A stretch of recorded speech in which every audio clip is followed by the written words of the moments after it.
Dia 1º de maio, coincidentemente, que é uma data muito negativa para nós brasileiros, pela morte do Senna em 94, 1º de maio de 72, 72 era um ano em que a Ferrari era a grande favorita. E numa corrida em Jarama, na Espanha, o Emerson deu um banho nas duas Ferrari e ganhou a corrida. Porque não tinha televisão no Brasil, hein? Era rádio. Uhum. Até eu ouvi pelo pai do Emerson, o Barão Fittipaldi. Aí fui para o meu escritório ali em casa mesmo, escrevi, datilografia. Máquina de escrever, se você não sabe o que é, já existia esse negócio.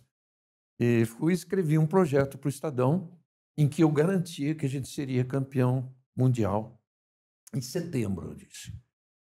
Eu não falei Itália, não, em setembro. Era dia 10 de setembro, era o GP da Itália. Escrevi isso e botei um plano falando em valores que eu queria para ir para a Europa, viver aquele ano lá. Minha mulher, que trabalhava no Estadão também, no suplemento feminino, pediu demissão. Eu corri ajeitar as coisas com o pai dela, a gente casou para ela ir comigo Para a Europa. para a Europa e viver lá, ficar até o final da temporada europeia. O Estadão foi muito digno, decente comigo. A direção me chamou, falou: olha, seu plano está ótimo, queremos acreditar em você, mas nós vamos esperar um pouquinho. Porque naquela época, o jornalista para sair do Brasil, para ir para o exterior, cara, era só Olimpíada ou Copa do Mundo. E assim E mesmo, olha lá, né? e assim mesmo 2 ou 3 pessoas. Fazendo uma comparação, pela Globo fui em algumas Olimpíadas, a de 84 em Los Angeles, nós éramos 160. A primeira cobertura da Olimpíada na Globo é 76, que é Montreal. E mais ou menos também. Mas essa não fui. E aí, não, exato, eu nem estava na Globo. Sim. Eu entrei em 78. Mas para contextualizar que era muito difícil Era acontecer. muito difícil. Então, claro, eles fizeram as contas lá, né? Conversão dólar para cruzeiro, acho que era cruzeiro, né? Era 72, Cruzeiro. Cruzeiro ou Cruzeiro Novo, sei lá. E me chamaram e falaram: olha, está aqui o plano, nós vamos levar em consideração, a gente te chama no momento oportuno. Imagine que eu me ofereci para viver com a minha mulher com uma diária de $10. $10. E a gente pagava, naquela época, vamos lá, a inflação. Né? A gente pagava um hotel em Londres, por exemplo, isso em 73, quando de fato eu fui com ela, a gente pagava um hotel simplérrimo, uma pensãozinha em Londres, em Earls Court, que é um bairro hippie mais barato, a gente pagava 7 libras, não, $7, equivalente a 4 libras, eu acho. Não, a libra era quase igual, equivalente a 5 libras. A gente pagava esse preço. Em Barcelona, que a gente ficou no hotel melhorzinho, nas Ramblas, pagava $9. A diária era o hotel, quase. Então era isso, mas mesmo assim, eu fui sozinho, né? Com essa história, eu fui sozinho. Minha mulher ficou sem o emprego que tinha, mas ela entendeu, ficou esperando, falou: em 73 nós vamos viver lá de março em diante. E isso foi o que aconteceu. Caso acontecesse do Emerson foi ser o que campeão. aconteceu, porque era a minha aposta e deu certo, né?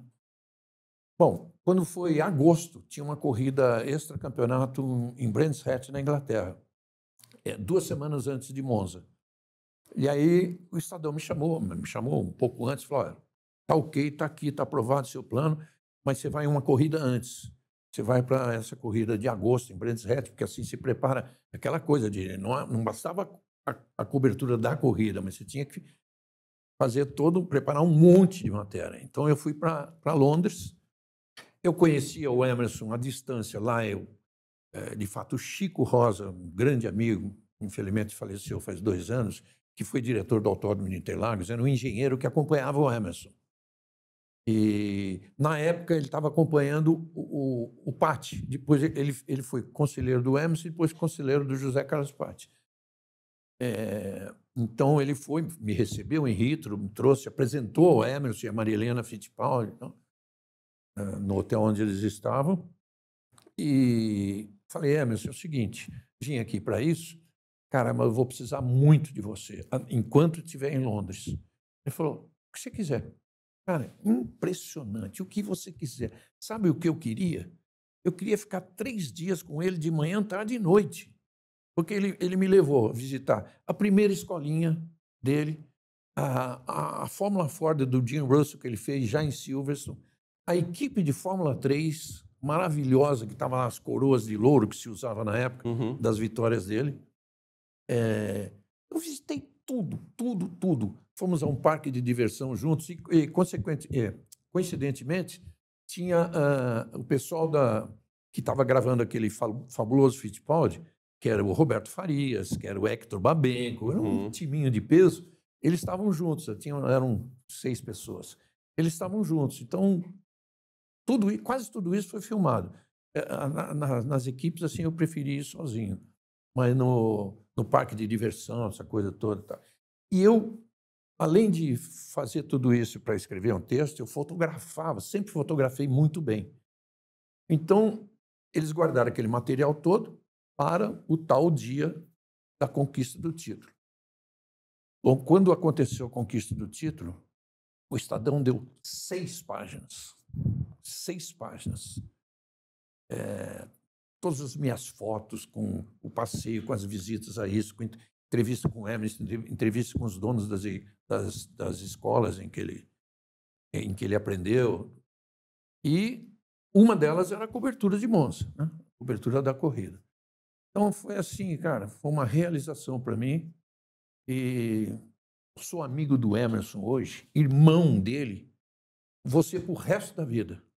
A gente fala semanalmente por WhatsApp, porque não existe um cara igual ele. Tem uma frase do Nelson Piquet muito bacana, quando ele ganhou o primeiro campeonato dele em 81, em Las Vegas. Ele disse para mim, fora da gravação, falou assim, o Brasil tem sorte que o primeiro campeão do mundo não fui eu, foi o Emerson.